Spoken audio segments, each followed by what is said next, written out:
Okay, malware reverse engineering. This is a tricky area because malware is often just misunderstood.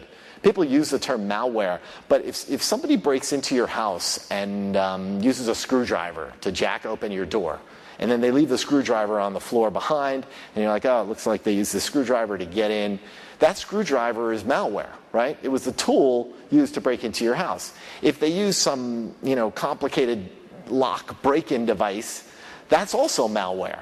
Now, but when you see if they left that complicated lock break-in device behind, you would immediately know, oh, they use this. With the screwdriver, you might say, well, this might have been one of those screwdrivers that I had. This looks like one that I might have owned, and maybe I lost it. I don't know if it was left here by the perpetrator or not.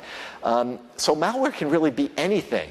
For example, RAR files are large container files to transport and warehouse large bits of information.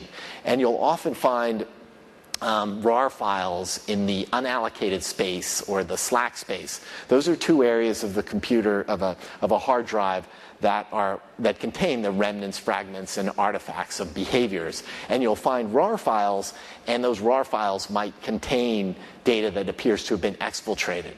And so you find RAR files, or you find RAR installed, and you think, oh, the attacker is using RAR files to transport information. Well, you can't be sure because RAR is something that a lot of companies just use in the course of their own business. So defining malware is very, very tricky. But the point is, reverse engineering of it is even harder because you've essentially got to figure out, okay, all these bad files are here. What did this perpetrator do? And that's certainly a skill that you'll rarely, if ever, find in-house.